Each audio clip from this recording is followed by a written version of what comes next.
Magandang umaga po. Ako po si Ellie Rose. Ang kwento ko pong ito ay karanasan ko noong nasa high school pa lang po ako. Taga Mindoro po ako, bunsong anak ng mag-asawang taong simbahan. Parang kami po ang ginawang caretaker ng kapilya na pinagawa ng kaibigang balikbayan ng mama ko. Pinagawa iyon simula ng tamaan ng bagyo ang lugar namin. Marami din ang namatay dahil sa baha at hindi na nakita ang iba. Araw-araw namin nililinisan ng kapilya dahil may mga nagno-nobena din tuwing alas 6 ng gabi. Kapag linggo naman ay pinapalitan namin ang mga bulaklak para sa misa. At kapag Biyernes naman ay pinagtitirik namin ng kandila ang mga kabarangay namin na namayapa na. Ako po ang nakatoka sa pagbabantay ng kandila. Ayaw po kasi ni mama na iwan ko ang kandila na hindi pa nauubos. Simula kasi ipagawa ang kapilya ay ako na ang gumagawa na nun. At kapag dumadating na ang petsa ng maganap ang malakas na bagyo, ay nag-iiba na ang simoy ng hangin. Kapag nagsisindi ako ng kandila, sa tingin ko ay masyadong lumalaki ang apoy at sa mga sulok ng mata ko ay parang may mga aninong padaan-daan, lalo na kapag mag-isa lang ako sa kapilya at lumalapit sila sa mga kandila na parang tuwang-tuwa sila sa mga ilaw mula rito. Ang totoo po kasi niyan ay bukas ang third eye ko, kaya nakakakita ako ng ligaw na mga kaluluwa. Minsan pa nga ay naranasan ko din makakita ng parang mga batang nagtatakbuhan at mga mahinang iyak ng mga kaluluwa. Nakakapangilabot po ang mga naririnig ko na iyon at mabalik ang alaala ng malakas na bagyo. Sinabi ko po yun sa mama ko. Ang sabi naman niya ay ang mga kamag-anak kasi ng mga namatay ay itinigil ang pagtitirik ng mga kandila, lalo na at sumasapit ang anniversary ng kamatayan nila. At imbes na matakot daw ako ay kaawaan ko ang mga nakikita ko. Dahil hindi pa raw nakakalagpas ang mga kaluluwa nila. Kaya sa bawat pagtitirik ko po ng kandila ay napapaluha ako at naalala ko ang pangyayari noong hinagupit ng bagyo ang bayan namin. Ang bahay namin ay medyo mataas pero inabot pa din ng baha, kaya umakyat na lang kami sa bubong nun. Pasalamat na lang talaga kami at nakaligtas kami sa bagyo. Nirescue kami ng mga Coast Guard habang ang ibang kababayan namin noon ay naanod na ng matinding baha at hindi na sila nakita pa. Ang iba rin doon ay mga malalayo naming kamag-anak. Nung una ay hindi ko alam na bukas ang third eye ko. Kaya nagtataka ako kung bakit ako kinikilabutan at nakakakita ng mga kaluluwa. Hanggang sa pinatingin ako sa albularyo, kaya nalaman namin na bukas pala ang third eye ko. Isang beses pa noong araw ng mga patay ay maaga akong pinagtirik ng kandila ng mama ko. Pinuksan lang ni Papa ang simbahan at iniwan ako saglit dahil pupunta siya ng bayan. Habang nagtitirik ako ng kandila ay nanlalaki ang ulo ko at nagtayuan ang mga balahibo. Alam ko na may kaluluwa akong katabi ng oras na iyon dahil hindi ko naman nararanasan iyon sa simpleng araw lang. Ayoko na sa ganung pakaramdam, kaya nagsabi na rin ako sa mama ko na ayoko na rin magtirik ng mga kandila para sa mga kaluluwa. Ninenervyos na rin ako kahit sa ihip ng hangin. Pakiramdam ko ay may bigla na lang lilitaw sa harap ko na multo. Kaya sinabi ni mama na siya na lang daw ang bahalang magtirik ng mga kandila para sa mga namatay. Hindi na rin muna ako sumasama sa kapilya nun para maglinis, pero parang may nagalit sa akin dahil sa ginawa ko. Isang beses noon, ginabi na ako ng uwi dahil gumawa pa kami ng project. Nilalakad ko lang papasok sa barangay namin nang may sumabay sa akin na matandang babae na may malaking balat sa muka. Nagulat ako dahil biglang nasa likuran ko na siya agad, pero nilampasan niya ako at sabay sabi na kandila lang daw ipinagdadamot ko pa sa kanila. Nagulat ako sa sinabing yun ng matanda at kinilabutan na rin dahil pagtingin ko ulit sa matanda ay wala na siya kahit saang dako-dako ako tumingin. Maya-maya lang ay lumakas ang hangin na parang uulan kaya napatakbo na ako. Pagdating ko sa bahay ay sinabi ko yun kay mama. Nakita ko sa mukha ni mama ang takot. Sinabi niya sa akin na siguro ang matandang yun daw ay isa sa mga kabarangay namin na nawala at nagparamdam sa akin dahil itinigil ko na ang pagtitirik ng kandila. Dahil sa nangyaring iyon ay bumalik na ulit ako sa kapilya para gawin ulit ang nakasanayan ko dahil bigla akong nakaramdam ng lungkot sa mga namayapa naming kabarangay.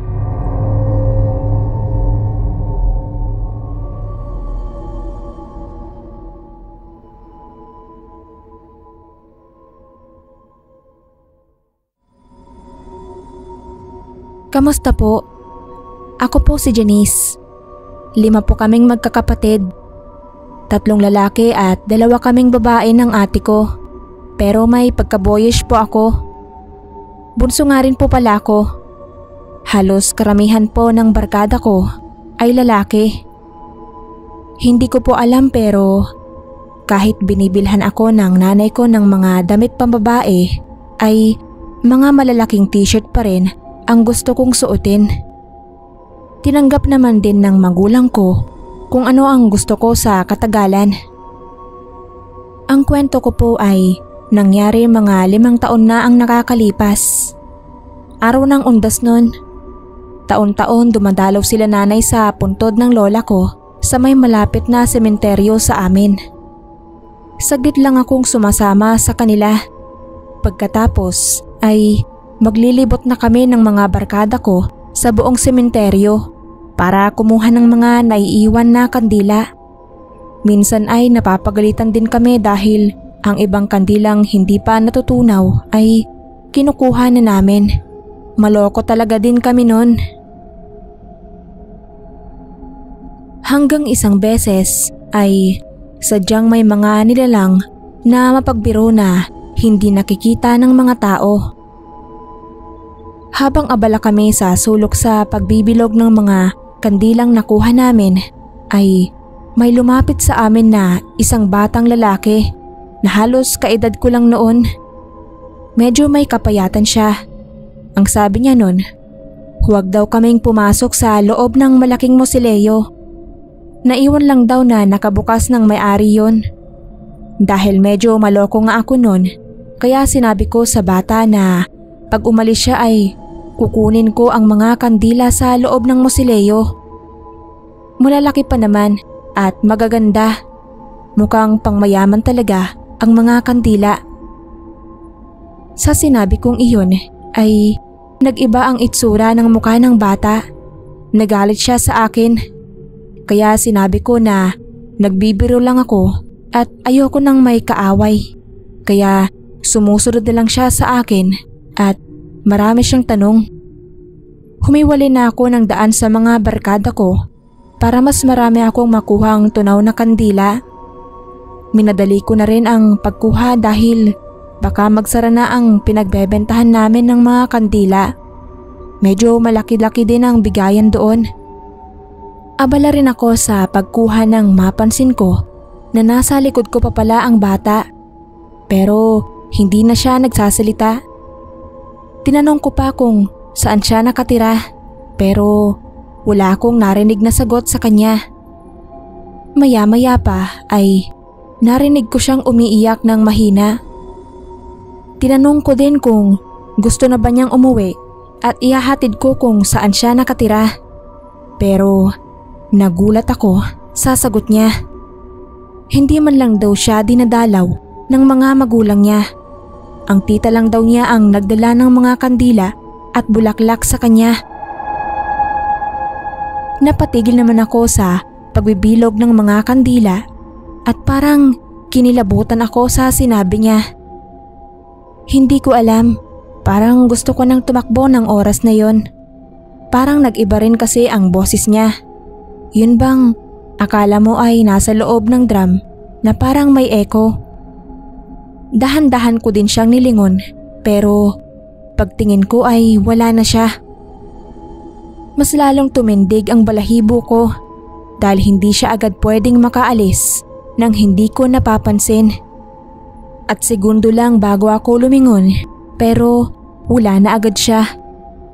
Kaya tumakbo agad ako para hanapin ang mga barkada ko. Sinabi ko iyon sa kanila pero pinagtawanan nila ako. Paano daw magkakamulto? May mga tao pa sa sementeryo. Kaya binaliwala ko na lang iyon at nagpatuloy na kami sa paghahanap ng mga kandila. Hanggang sa makarating kami sa sinasabing musileo na sinabi ng bata na nakausap ko. Pumasok kami doon dahil nakabukas pa rin. Nang makita ko ang picture na nasa ibabaw ng puntod ay bigla kong inaya ang mga barkada ko na huwag na namin galawin ang mga kandila. Sobrang takot ko ng mga oras na yon dahil ang batang nakausap at ang batang nasa picture ay iisa. Totoo pala ang sinabi niya sa akin na hindi siya dinalaw ng magulang niya at kaya pala bigla siyang nawala sa tabi ko ay dahil isa na siyang multo.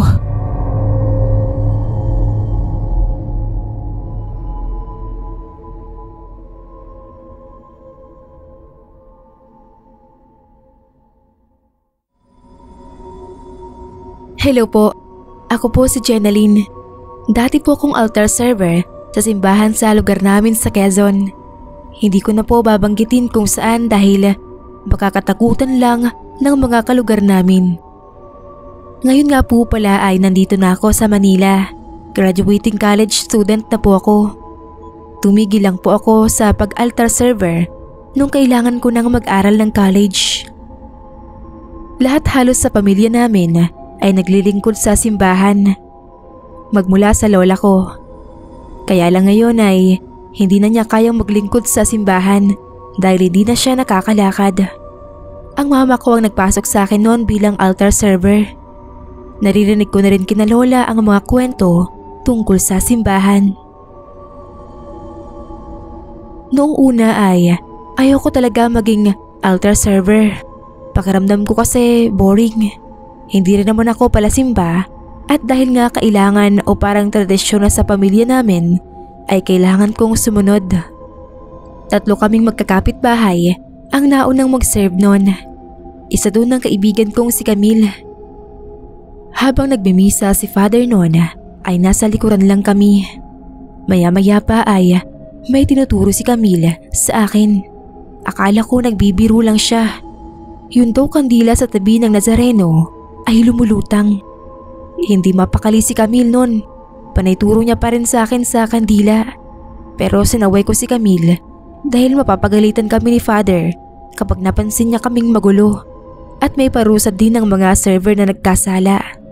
Paglilinisin sa kampanaryo ang mga may nagawang kasalanan para hindi na raw umulit.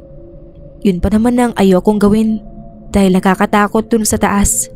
At isa pa, mapapagalitan din ako nila mama. Pero ewan ko ba kay Camille kung bakit hindi pa rin siya tumitigil sa pagbulong sa akin. Ayoko namang tignan ang tinuturo niya kasi matatakotin din ako. Hanggang sa biglang bumagsak si Camille at nawalan ng malay. Hindi ko siya nasalo agad dahil biglang pagbagsak niya. Binuhat naman agad siya ng mga ibang sakristan at dinala sa klinik ng simbahan. Pati ang mga nagsisimba ay napasigaw din. Ang sabi ay baka hindi pa nakapag-almusal si Camille. Nang maayos na ang lahat ay nagdiretso na si Father Emil sa pagbimisa. Sinubukan ko namang tignan ang tinuturo ni Camille na kandila sa tabi ng Nazareno sa sulok. Nung una ay wala naman akong napansin na kakaiba hanggang sa naging hugis tao ang usok ng kandila. Madilim sa sulok kaya ang tingin ni Camille ay lumulutang ang kandila. Nang mabuo na ang imahe ay parang Nakatingin ito sa akin. Hindi ko alam kung ako lang ba ang nakakakita nun. May hawak din itong kandila at lumalaki na ang apoy. Sinabi ko yun sa katabi kong server. Hindi ko na maintindihan ng mga sinasabi ni Father Emil. Parang lumalaki na rin ang ulo ko sa kilabot. Narinig kong binulungan ako ng kasama ko na magdasal ako dahil wala naman siyang nakikitang ganun. Habang nakatitig ako ay lumulutang pa rin ang hugis taong usok na itim at hawak pa rin ang kandila hanggang sa nakaramdam ako ng pagkahilo at nawalan na rin ako ng malay. Nagising na lang ako na nasa bahay na ako at hindi ko rin alam ang mga nangyari. Nang may masmasan na ako ay kinuwento ko yun kay Lola. Ang sabi niya, kahit ang mga simbahan ay pwedeng pasukin ng mga masasamang elemento o demonyo. Bukod daw sa malapit ng Semana Santa ng araw na yon. Siguro daw kasi hindi kami nakatuon sa misa na ginagawa sa simbahan kaya pinaglaruan kami ng ligaw na nilalang. Nilagnat din kaming dalawa ni Camille noon. Kaya maging si Father Emil ay nag-alala na sa amin at dinalaw kami. Ang sabi niya, nakaranas na din daw ng ganon ang datiyang sakristan ng simbahan. Kaya nagtawag si Father Emil ng ibang pari na may kaalaman sa ganon. May ibang klase ng dasal silang ginawa para mapalayas ang mga ganong klase ng nilalang. Maging si Father Emil din ay nakakakita ng mga kaluluwang ligaw sa simbahan. Simula noon ay hindi na kami nakakita ng ganoong nilalang hanggang sa lumuwas na ako ng Maynila para mag-aral ng college.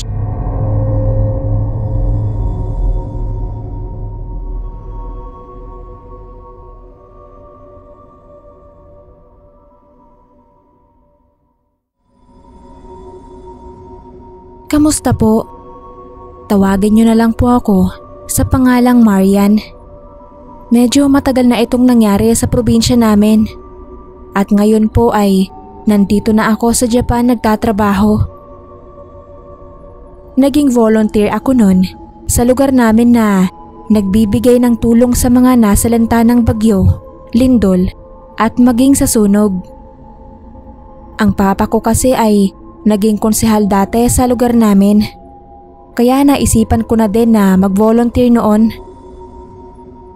Isang beses noon, malapit na sumapit ang undas nang magkaroon ng sunog doon sa kalapit naming barangay.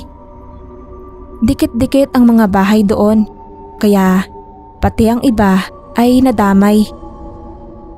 Gabi po yon nangyari at wala pang kuryente kaya ang karamihan ay mga tulog at hindi na namalayan na nasusunog na ang kalapit bahay nila. Wala rin silang naisalbang gamit dahil sa mabilis na pagkalat ng apoy dahil na din sa mahangin ng gabing iyon. At ang naging dahilan nga ng sunog ay ang kandila na dumikit sa kurtina ng isang bahay doon. May mga namatay din sa nangyaring sunog na yon. Nalaman namin yon nang nagbibigay kami ng mga relief goods sa mga nasunugan.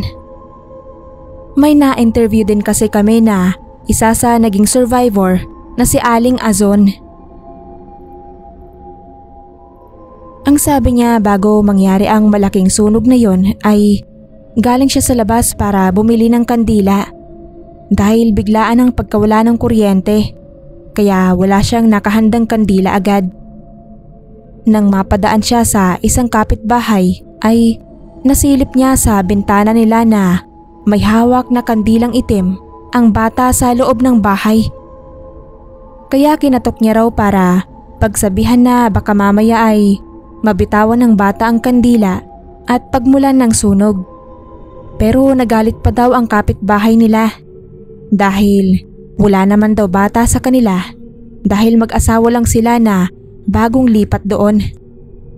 Pinapasok pa raw siya ng mag-asawa at pinakita na wala naman silang kasamang bata sa loob.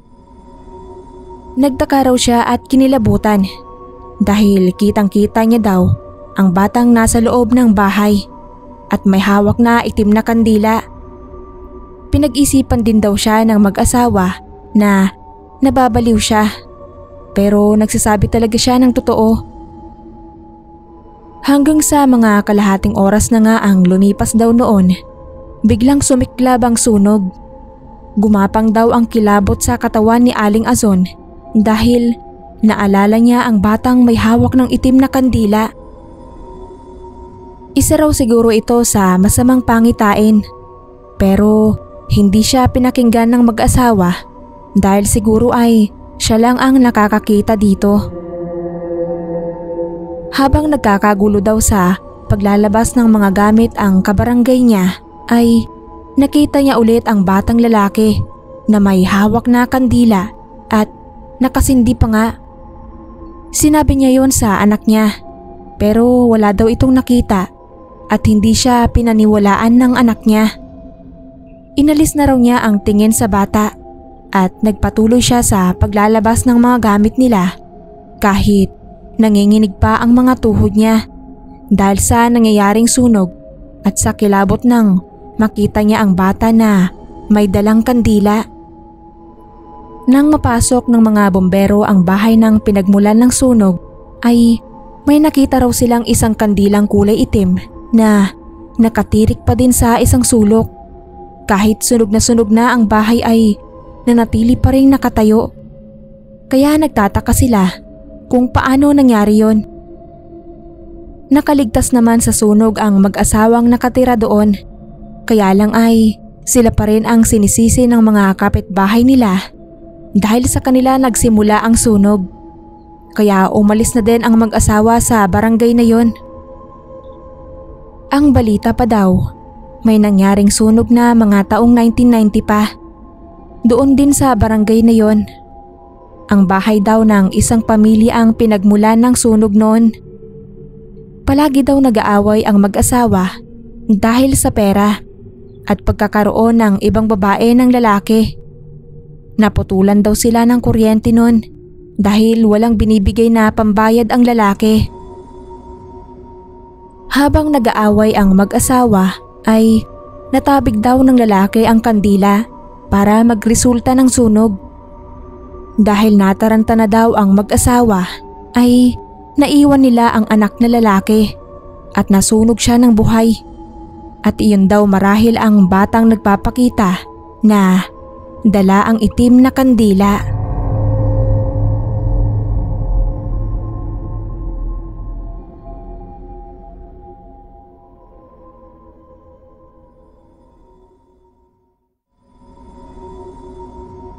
Magandang araw po. Ako po si Chona. Gusto ko lang pong i-share sa inyo ang naging karanasan ko dito sa Korea. OFW po ako dito sa Korea. Nangyari po ang karanasan ko taong 2018. Maraming lugar sa Korea ang mahirap ipaliwanag ang ambience, lalo na sa palagi kong dinadaanan pagkagaling ko ng trabaho. Nakakabingi ang katahimikan at walang katao-tao sa paligid. Maaga din kasing nagsasarado ang mga tindahan pero binaliwala ko lang yon dahil nadadaanan ko lang naman yon. Nangupahan kami ng mga kasamahan ko noon malapit sa trabaho namin. Kasama ko rin ang pinsan ko na siyang nag-aya sa akin noon para magpunta ng Korea. Nasa pangatlong palapag ang apartment namin noon. At dahil nga mas matagal na sa akin ang pinsan ko noon, ay naiintindihan na niya ang mga salita doon. Ang sabi ng mga Koreano, ang inuupahan daw namin ay may namatay na babae. Sinunog daw niya ang sarili. Pati ang mga umuupa doon ay minsan nakikita na lang na sunog na ang mga damit nila sa hindi malamang dahilan.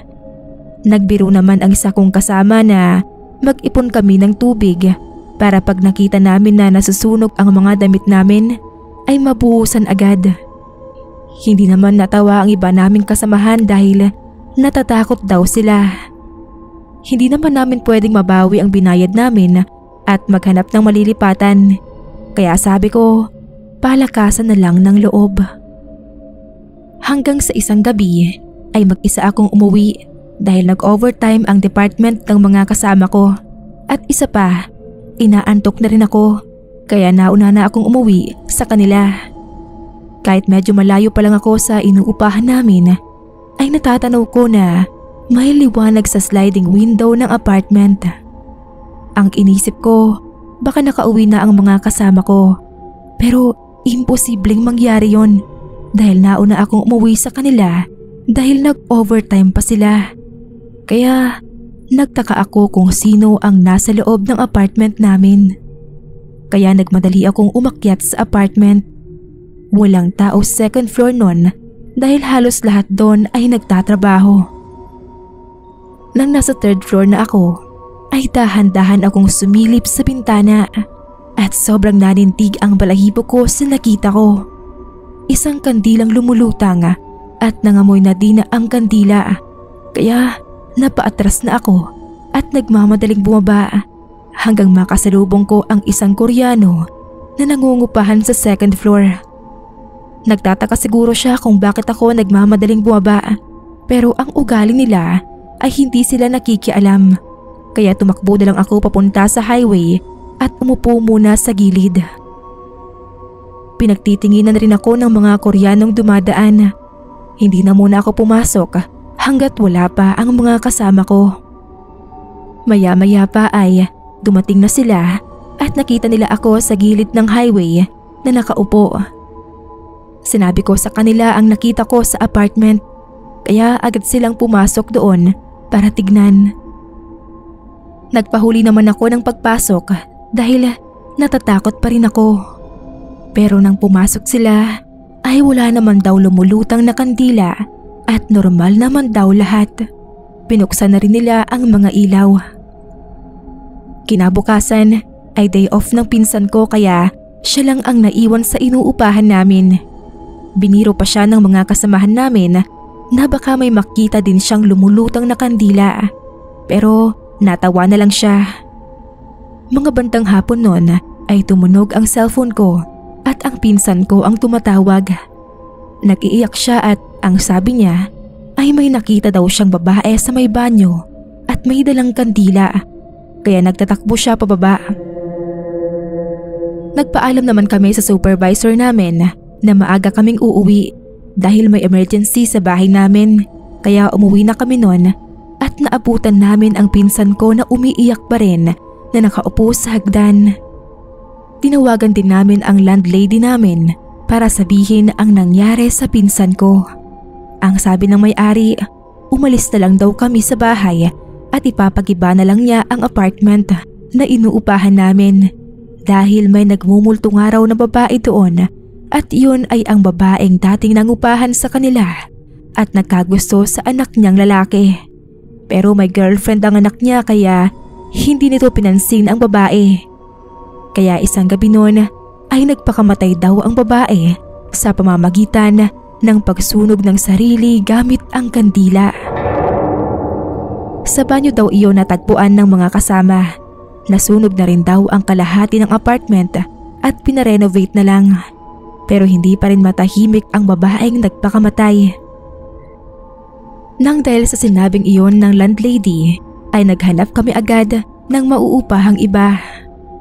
Mga ilang araw lang din ay nakita kong kinigiba na ang apartment pero naroon pa rin ang kilabot ko kahit na winawasak na nga.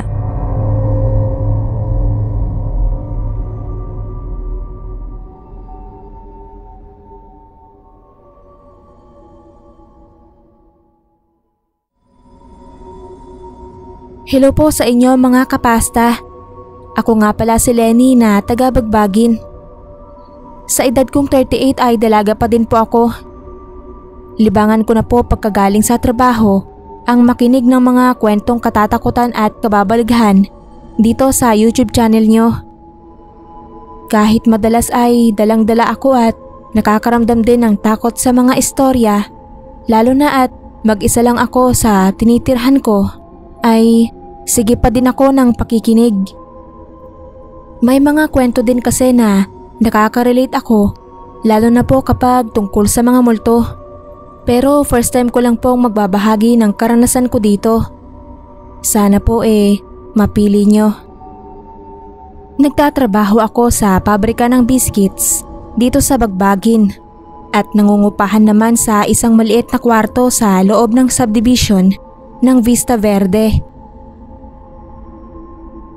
May 5 taon na akong solong namumuhay dito at ganun na din katagal na hindi ako nakakauwi sa pamilya ko sa Ormoc. Mahirap po kasi ang buhay namin, kaya imbis na ipapamasahe ko pa uwi, ipinapadala ko na lang sa mga magulang ko para sa gastusin nila doon. Sa araw-araw, lagi ko silang namimiss, lalo na si mamang. Kapag nagkakasakit nga ako, siya agad yung naiisip ko kasi sobrang maalaga talaga siya sa akin. Pero ganun po talaga tiis-tiis lang. Pangako ko naman sa kanila na sa sunod na makaipon ako, uuwi talaga ako para makasama sila. Kaso po, hindi na ako nahintay ni mamang ko. Namatay siya nang wala ako, kaya masamang-masama ang loob ko. Gumawa ako ng paraan para makauwi sa amin. Hindi ako papayag na hindi ko makita si mamang bago man lang siya ilibing. Pero hindi rin po ako nakapagtagal sa amin. Ilang araw pagkalibing ni mamang, kinailangan ko nang lumuwas uli para magtrabaho. Malaki-laki rin po kasing halaga ang nautang ko para sa pamasahe at pagpapalibing kay mamang. Kaya kailangan ko ng pagtrabahuhan yun para makabayad. Dahil sa lungkot at obligasyon na din ay isinubsob ko ang sarili ko sa pagtatrabaho. Yung tipong ginawa ko na ding araw ang gabi para lang madoble ang kita. Kaya maraming bagay na din po akong nakakaligtaan noon. Puro sa trabaho na lang nakatuon ang isip ko. Kasi po ay para sa gabi, hihilata na lang ako at matutulog. Wala nang panahong mag-isip at malungkot. Mahal na mahal ko po kasi talaga ang mamang ko. At sobrang nalulungkot ako pag naiisip ko siya, kaya hanggang maaari ay lagi kong nililibang ang sarili ko para hindi siya pumasok sa isip ko. Pero isang gabi, may nangyari pong kababalaghan sa akin. Galing ako sa 2 magkasunod na duty noon. Pagod at antok na ako kaya agad akong nakatulog paghiga ko. Lampas hating gabi na yon sa tansya ko nang makaramdam ako ng matinding lamig. Tinatamad akong bumangon pero gusto kong hinaan ng electric fan. Pero nagulat ako nang pagmulat ko ng mata ay dilim ang sumalubong sa akin. Walang kuryente. Patay pala ang bentilador, pero bakit lamig na lamig ako? Sandali kong sinanay ang mata ko sa dilim, tapos ay inilibot ko ang tingin ko sa kwarto. Napasinghap ako ng parang may mahagip ang mata ko na bulto ng isang tao sa sulok malapit sa pinto. Kinabahan ako, pero nang lakas loob kong titigan ay nawala naman. Dahan-dahan akong bumangon at nangapa sa dilim para hanapin ang kandila at posporo. Medyo nilalamig pa din ako noon. Pero pagtapat ko sa bintana ay nagtaka ako nang makita ko sa mga siwang na maliwanag sa labas. Kaya binuksan ko ang bintana at nakita ko na may kuryente naman sa lahat ng bahay maliban sa akin. Pagpihit ko para sana hanapin ang kandila ay nagulat ako nang makita kong may nakasindi ng kandila sa lamesa ko. Agad gumapang ang kilabot sa katawan ko at lalo akong gininaw. Paano po ay mag-isa lang ako doon at hahanapin ko pa nga lang ang kandila ay kusa ng lumitaw at nagsinding mag-isa yon. Ay talaga pong nagtayuan ang balahibo ko sa takot. Hindi ko alam kung tatakbo ako Nilabanan ko na lang ang takot ko at nilapitan ang kandila para salalayan siya ng tubig at mabuti na ang nag-iingat. Pero paglapit ko ay natigilan ako nang makita kong sa tapat pala ng litrato ni mamang nakatirik ang kandila. Tapos ay biglang nangamoy bulaklak. Wala namang nakalagay doon. Nayakap ko ang sarili ko dahil sa kakaibang lamig na bumalot sa akin. Malungkot ang mukha ni Mamang. Noon ko biglang naalala ang petsa nung araw na yon. Ika 40 days pala ni Mamang. Kinilabutan at naiyak ako sa magkasamang lungkot at takot. Kaya pala nagparamdam ang Mamang ay para ipaalala sa akin na yun na yung araw ng paglisan ng kaluluwa niya sa mundo. Imbis na ako ang magtirik para sa kanya para mailawan ng paglalakbay ng kaluluwa niya, siya pa itong kusang nagsindi ng kandila para sa sarili niya. Sa kagustuhan kong hindi siya maisip para hindi malungkot, pati ang ika 40 days niya ay nalimutan ko na din.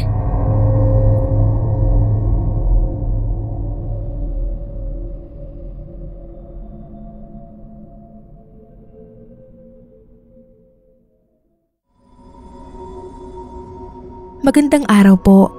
Ako po si Milet ng Navotas, 29 years old at may isang anak.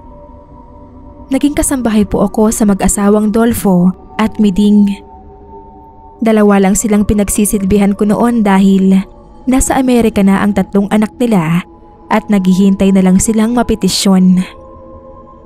Mabait silang mag-asawa, lalo na si Ate Miding na sobrang relihiyosa. May panata siya na tuwing Semana Santa ay namimigay ng kandila sa mga sumusunod sa prosesyon ng mahal na senyor. Iyon po yung santo ng nakahigang Nazareno na dinadayo pa ng mga taga-ibang lugar at ipinoprosesyon tuwing Biyernes Santo. Matagal na daw ang panata nilang iyon na minana pa ni Ate Miding sa lola niya. Wala silang palya taon-taon. Nang mapunta ako sa kanila, ay naging kasama na rin nila ako sa pamimili at pamimigay ng kandila sa mga tao sa kalsada na nag-aabang sa pagdaan ng prosesyon. Pero noong taong yon, 2018, ay naging masasakitin si Ate Miding. Nag-alala siya kasi ilang araw na lang ay Biyernes Santo na.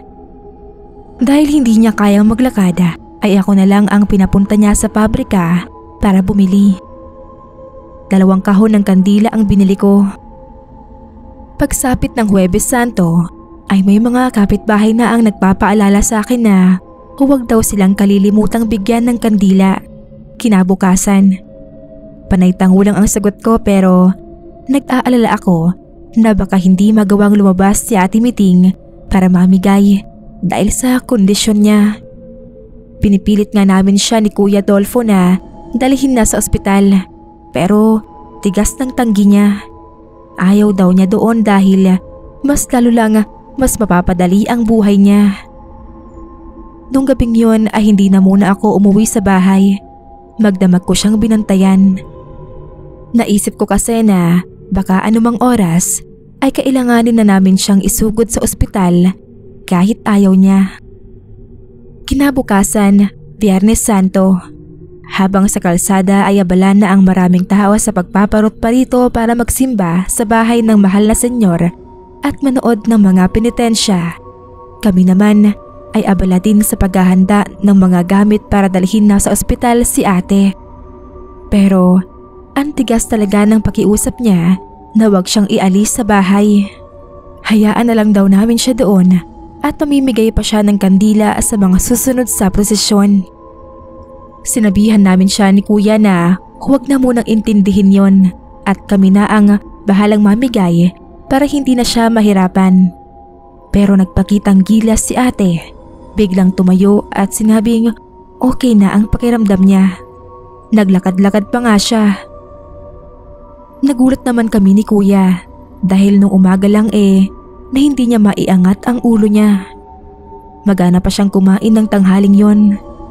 Matapos kumain ay nagsabi siyang magpapahinga lang siya sandali. Pero kabilin-bilinan niyang gisingin ko siya ng 3:00 dahil lalabas daw kami para mamigay ng mga kandila. Tumango na lang ako.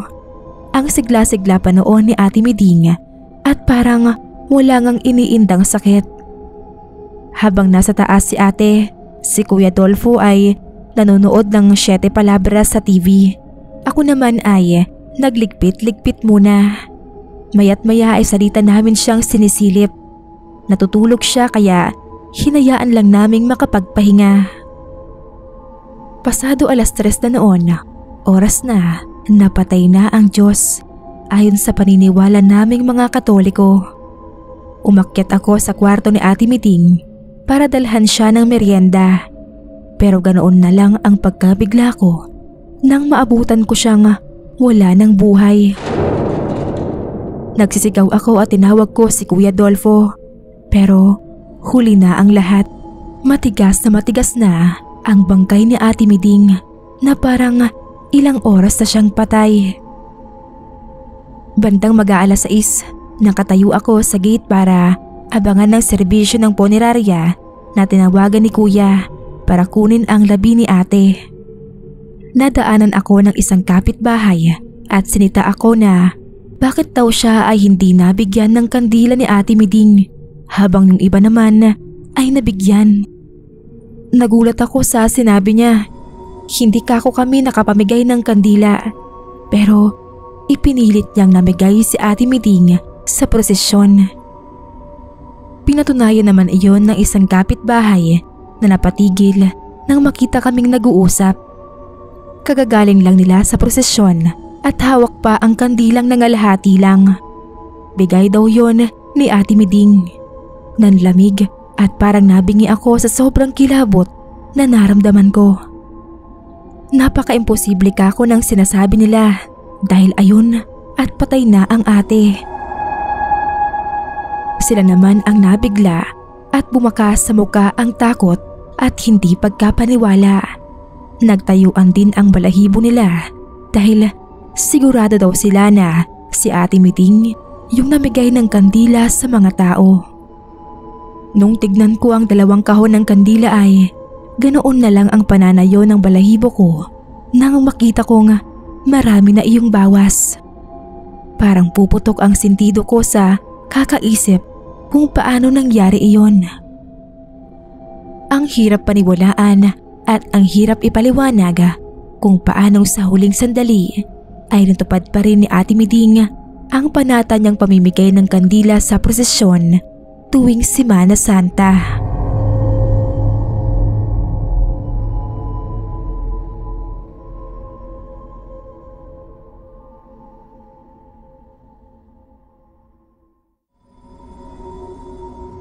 Kamusta po mga kapasta? Magandang araw po.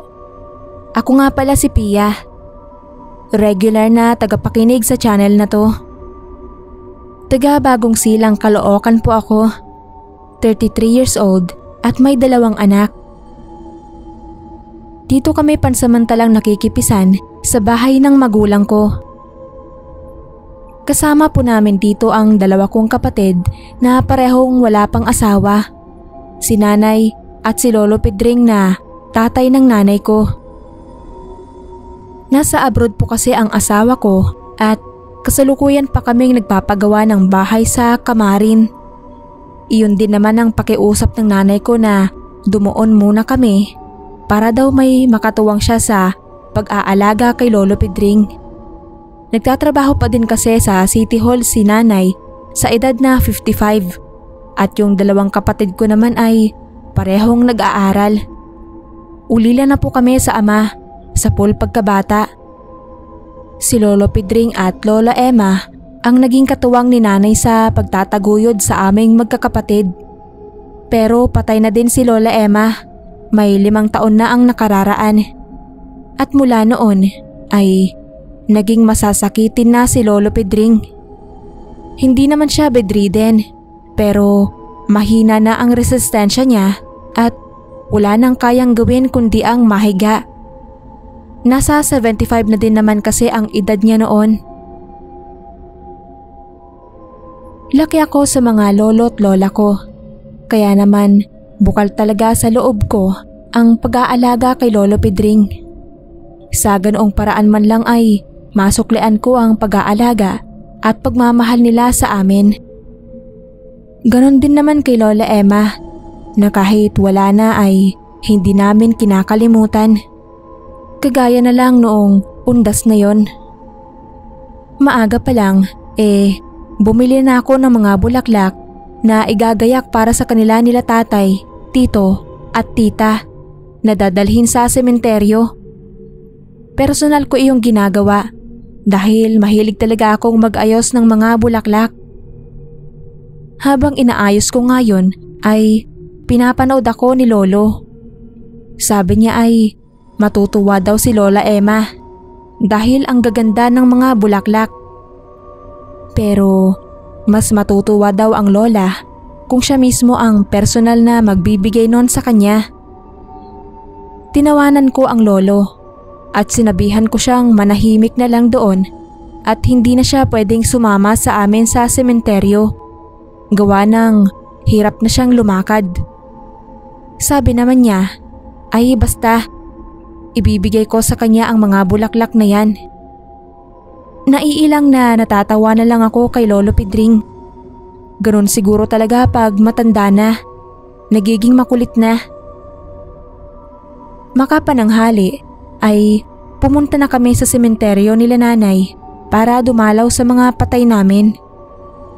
Mag-aalas 6 na ng gabi nang makauwi kami sa bahay. Kinuha ko agad ang mga kandilang itinabi ko para itulos naman sa harap ng pinto. Ganon kasi ang nakaugalian namin na bukod sa sementeryo ay ipagtutulos din sila ng kandila sa bahay. Sa paniwalang dadalaw din sila doon ng mga kaluluwa nila. Kung ilan ang mahal mo sa buhay na namayapa ay ganon din ang bilang ng kandila na itutulos mo para alam nila na kabilang sila sa inaalala mo. Nagsisilbi din daw kasi iyon na gabay sa mga kaluluwa nila. Bale, 4 ang itinulos kong kandila. Para kay tatay, kay Lola Emma, kay Tito Boy at Tita Nena na mga kapatid ni nanay. Matapos yon ay naghapunan na kami. Si Lolo Pedring ay maagang pinakain ng kapatid ko at nung oras na yon ay nakita kong nakahiga na. Nakaligpit na ako nun. Kaya umakyat na ako at kasalukuyan kong ka-video call ang asawa ko. Nang mula sa taas ng hagdan ay natanaw ko si Lolo na naglalakad papunta sa mga kandila na nasa harap ng pinto. Nagulat ako dahil nakatayo siya at mag-isang naglalakad. May hawak siyang kandila na mukhang itutulos pa niya sa mga nakasindi na. Tinawag ko si Mama at kapatid ko para pababain at maalalayan si Lolo. Importante kasi ang pinag-uusapan namin ng asawa ko. Pero nung walang sumagot, pinutol ko na ang usapan namin at ako na ang bumaba. Pero laking gulat ko nang wala na doon si Lolo sa pinto. Napaisip ako kung namalikmata lang ba ako na nakita ko si Lolo doon. Kasi imposible namang nakalakad siya agad pabalik ng ganon kabilis. Mahina na nga siya. Napatingin ako sa kwarto niya na bahagyang nakabukas. Pupuntahan ko na sana siya para i-check nang mapatingin ako sa mga kandilang nakatuod doon. Naging 5 na sila. Halatang katutulos lang nung isa dahil malaki pa siya, habang yung 4 ay paupos na. Kung ganon ay hindi ako namamalikmata lang. Talagang lumapit doon si Lolo para itulos yon. Dali-dali ko siyang pinuntahan sa kwarto niya. Nakahiga siya doon at nakapikit. Nang lapitan ko ay nagimbal ako ng mahipo kong malamig at matigas na ang mga kamay ni Lolo Pedring. Wala na ang lolo ko. Ganon na lang ang panlalaki ng ulo ko sa sobrang kilabot. Kaya pala sabi niya ay siya na ang magbibigay ng mga bulaklak kay Lola Emma dahil magkikita na pala sila at kaluluwa na lang pala niya ang nakita ko. ipinagtulos na niya ng kandila ang sarili niya.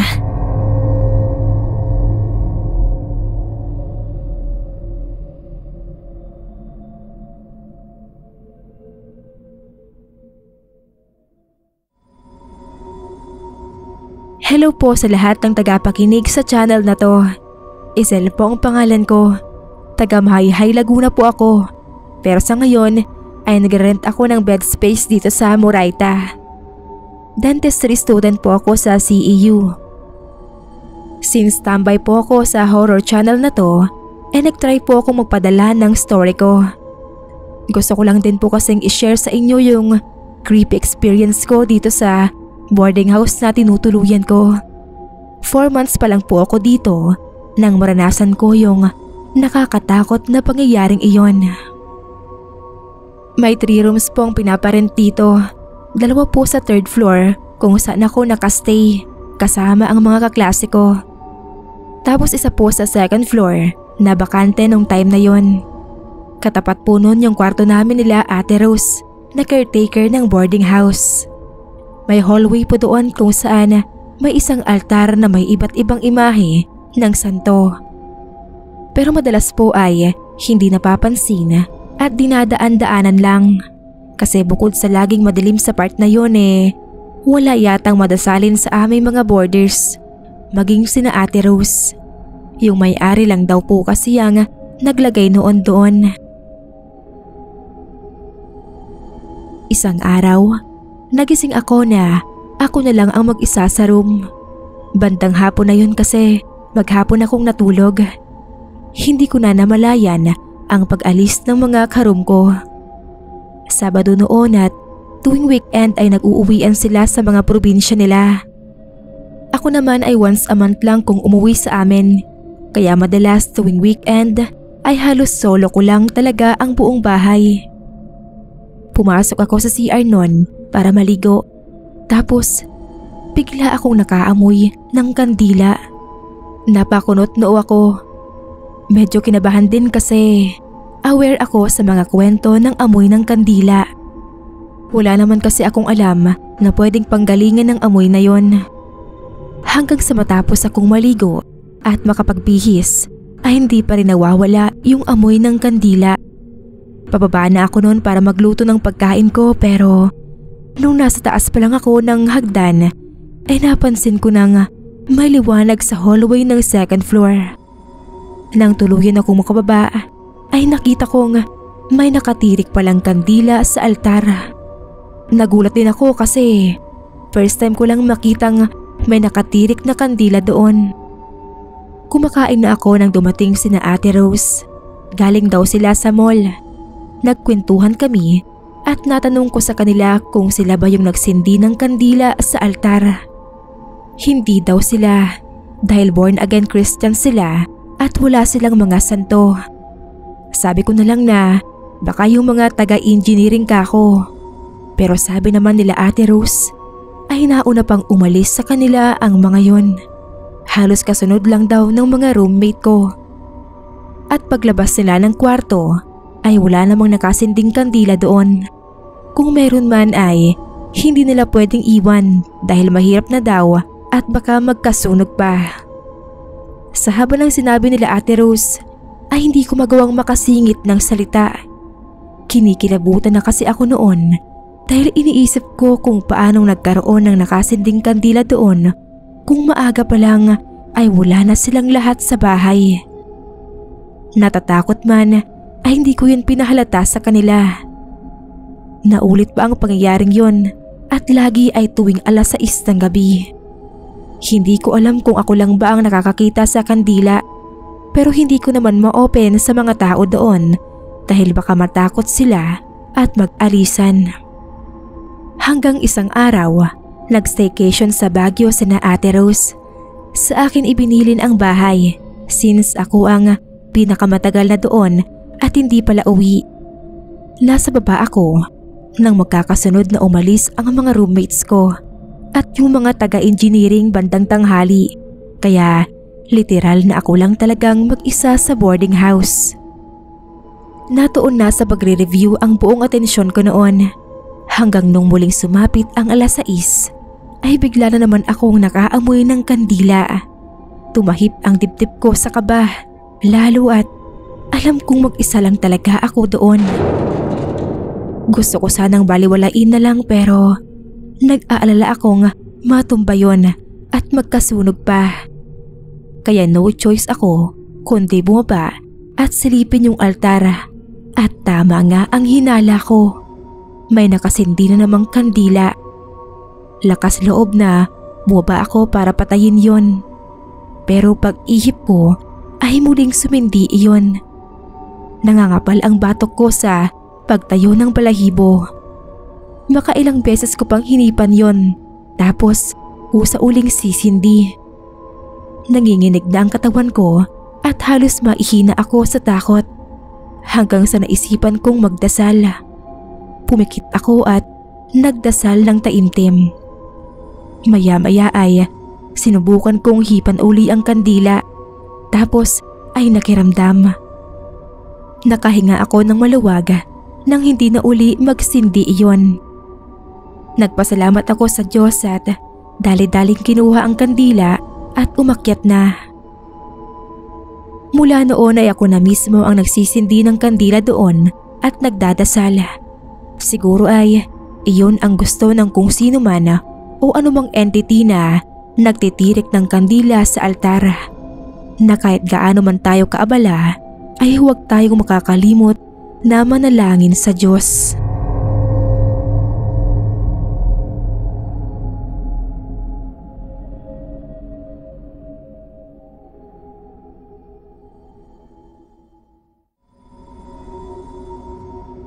Danica po ang pangalan ko mga kapasta. Bago lang po akong nakakapakinig sa channel na to. Narinig ko lang to noong pumasok ako sa pabrika ng mga toyo at suka dito sa Malabon. Ito kasi ang laging pinapakinggan ng mga kasamahan ko. Kaya mula noon ay ito na din ang naging libangan ko sa tuwing nasa bahay ako. Yung mga kasamahan ko din ang nag-udyok sa akin na subukang ipadala dito yung kakatuwa na experience ko nung kabubiyuda ko pa lang. Ilang linggo pa lang na ililibing nun ang asawa ko.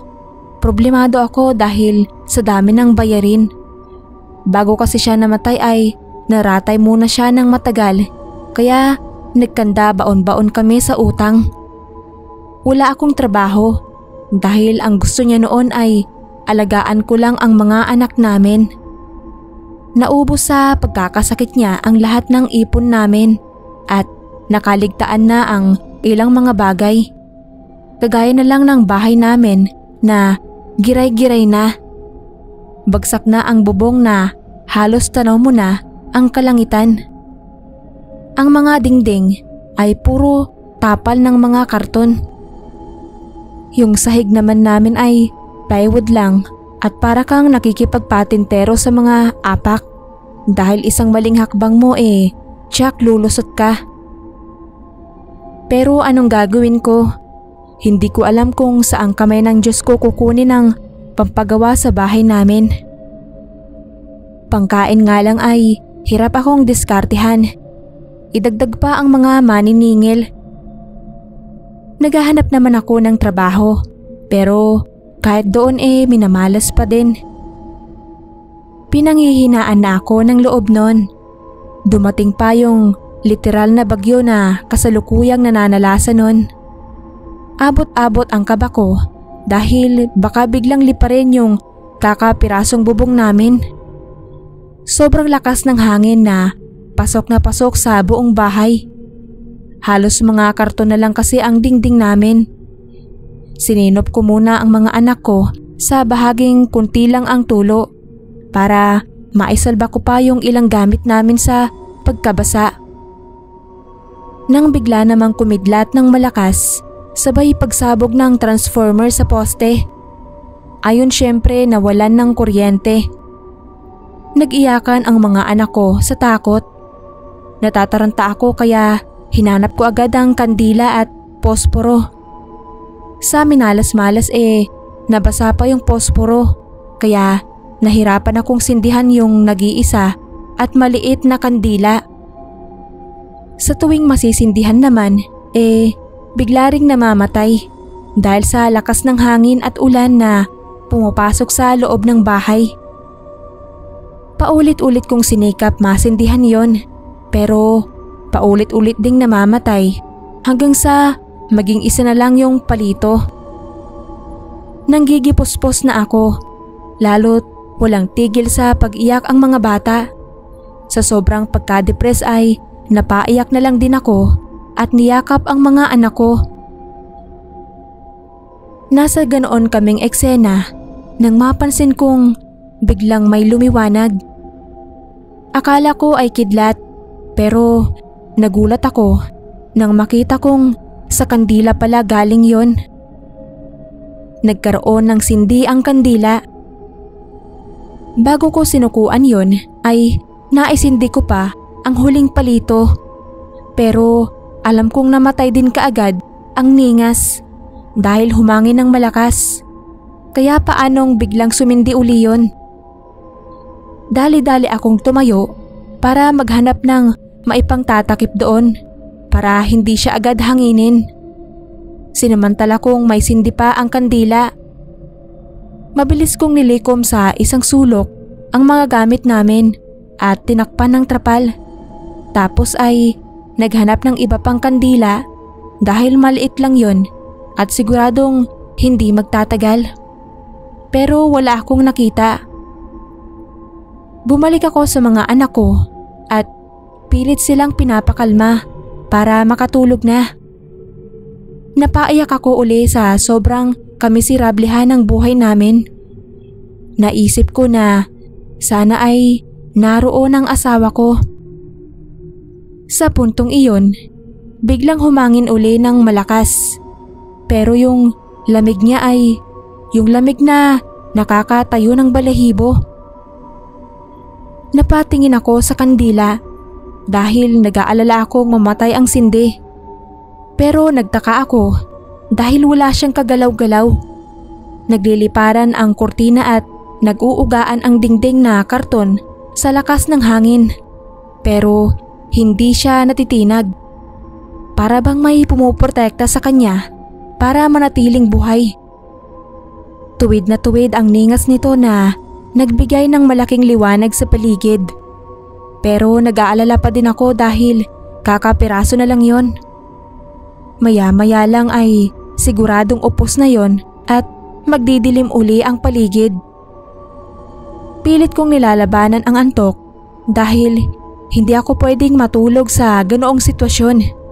Pero habang nakatitig ako sa ningas ng kandila ay hindi ko din napaglabanan ang antok at napapapikit din ako. Naalimpungatan na lang ako nang may malamig na hanging dumampi sa batok ko hanggang sa likod na para bang may yumakap sa akin. Ramdam ko ang pagtayo ng balahibo ko at panlalaki ng ulo ko. Napaisip ako kung hangin lang ba yun, pero tahimik at kalmado na ang paligid. Mag-uumaga na din. Napatingin ako sa kandila at kinalabutan ako nang makita kong may sindi pa din yun at hindi man lang nabawasan. Noon biglang umihip uli ang hangin na may kasamang pamilyar na amoy. Amoy ng pabango ng asawa ko na sumasalit sa amoy ng kandila. Muli akong kinilabutan at noon ko naisip ang kakatwang ipinakita ng kandila. Hindi kaya siya ang nagsindi at pumrotekta sa ningas ng kandila para mabantayan kami sa magdamag.